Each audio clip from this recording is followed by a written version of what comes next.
Idaho Matters is brought to you in part by St. Luke's Pharmacy, now offering free home delivery. For daily medications or one time prescriptions, home delivery is easy to set up. It's convenient and safe. St. Luke's Pharmacy, now delivering to your doorstep. Information on how to get started at stlukesonline.org.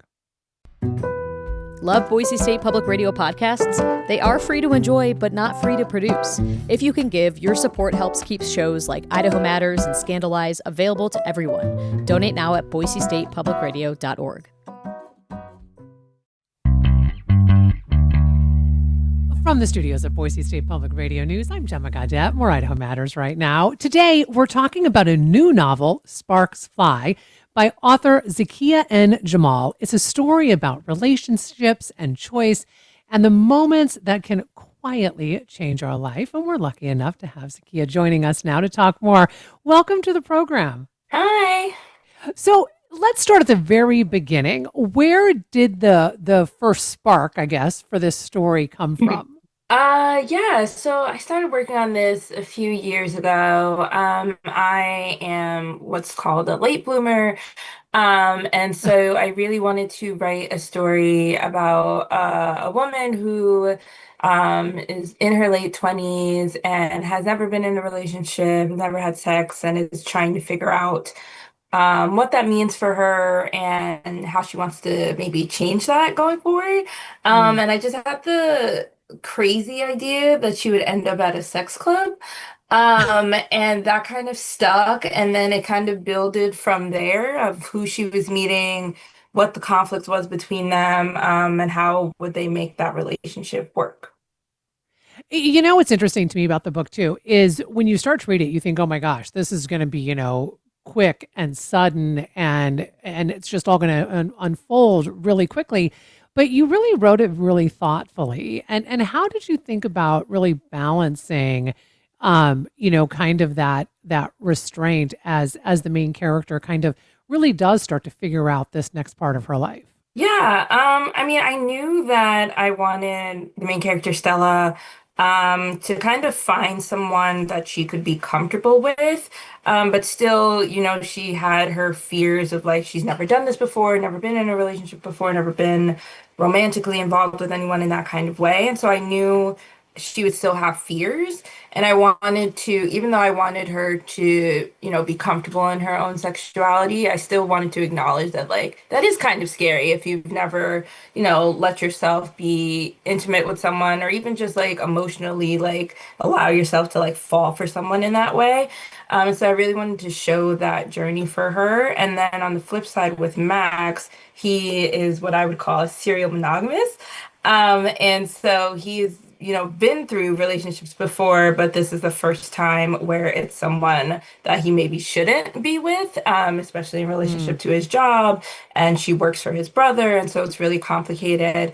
And so I wanted to take him on that journey as well in terms of, is this love that he's feeling worth maybe ruining the relationship he has with his brother? And you really spend a lot of time in the book, kind of almost inside Stella and Max's heads. I mean, there's kind of a lot of Hmm. like almost inner dialogue. What Hmm. drew you to that? Really writing from that emotional part of them, because when there's just when it's just dialogue, sometimes you don't necessarily get all of those inner workings. Hmm. Yeah, I mean, for me, it's funny because the most fun part for me is writing the dialogue. But when I was drafting this, like, I really needed to kind of understand what Stella and Max were thinking. So I really just wrote it as like I was learning about their character and like what their motivations Mhm. were and why they were feeling the way that they felt. And then that kind of also became fun for me because I feel like Stella is pretty funny as a character. Like, she has really interesting thoughts, so that was fun to play with. And then Max can be a little more, I think, on the serious side, but he still also is playful.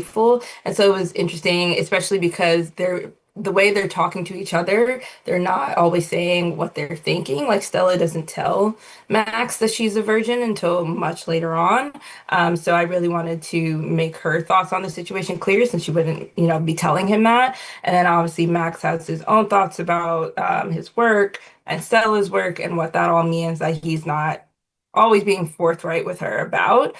So really getting into their head felt important to the plot.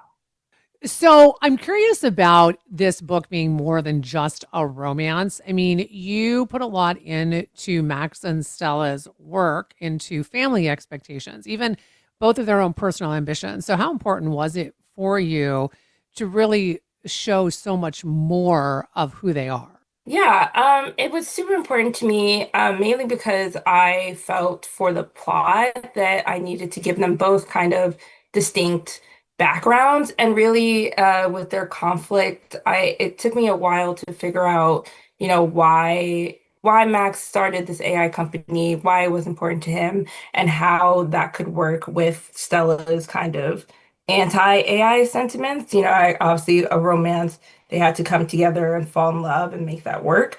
And to figure out how that would work, I really had to dig into both of their past, but really with Max and like figuring out, where he comes from, how he was raised, and that ended up being a pretty integral part of the story that I ended up loving to write, like figuring out, who his birth parents were and how he ended up in the States.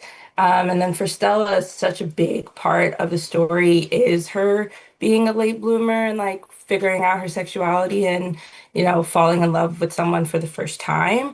And so that really tied into her other relationships, especially with her friend and roommate, Chelsea, who kind of sees her in one way, and that way changes over the course of the book. So both of their, backgrounds and storylines outside of their romance really did tie into the romance itself. So I feel like I couldn't have written Sparks Fly without getting into their backgrounds.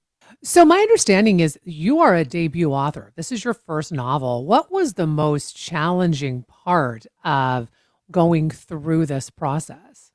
Yeah, well, this is my first adult novel. I did have a YA novel Hmm. come out in April, so this is a very big debut year for me. Both of my debuts came out this year.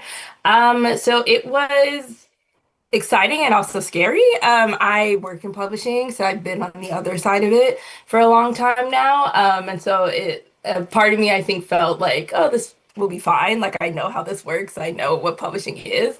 But it was really weird being on the author side of it, and just like, doing promotional events, doing interviews like this, and really going out and like telling people about this book that I worked on for so long. Like, writing is so solitary, and I'm really like I know authors, sometimes have like beta readers, like people who read their work early, but I'm really private with my writing. Like, the only people who read the book as I was writing it was my agent and my editor. I didn't give it to anyone else. So once it started going out into the world, it was really scary for me. I was like, oh, this is like something people are actually going to read. But getting to meet readers, and like I had a launch event, and like even before the book came out, like influencers got early copies, and people have been so supportive. So that's been really exciting for me, and just like really the best part of this whole journey. And like a few people have been like they relate to Stella or they relate to Max, and the fact that they're Black and bisexual and Latine, and all of these things that I really wanted to highlight. So that's really meant the world to me. And so it's been a busy year, but a very fun year also. And before I let you go, what do you hope readers take away from this book? I hope that readers, if they are kind of like Stella and they feel like they have this like late bloomer label, I hope they feel or they realize that that's just kind of a made up label. Like, it doesn't matter how long it takes, or if you ever get into a relationship or find romantic love, like that doesn't define you. And there's so many other things about you that are maybe more important. And I think that ultimately it's a love story. And I hope that, I think there's a lot going on in the world that's not great. So I just hope that when readers read Sparks Fly, it's, a moment of like happiness for them, fun for them. And I hope it makes them laugh. I tried to make it funny. Yeah, and I just wanted to bring joy to readers with this book. So I hope that happens for them. Well, I want to thank you so much for taking time to talk with us. We've been speaking with author Zakiya N. Jamal about her new novel, Sparks Fly. And that'll do it for this episode of Idaho Matters. Make sure you check out our podcast feed because you can find more episodes of topics that might be interesting to you. And for more local news and headlines, make sure you subscribe to the Connector podcast. Know someone who might enjoy our podcast? Be sure to share it with them today. Hi, Idaho Matters podcast listeners. If you're on your smartphone right now, or if you have it nearby, I wanted to pop in to tell you about something to check out. Boise State Public Radio is now on Nextdoor. Here's what that means. Trusted local news, thoughtful reporting, and stories from across Idaho right along your neighborhood updates. If you already have the Nextdoor app, you're halfway there. Just search Boise State Public Radio and hit follow.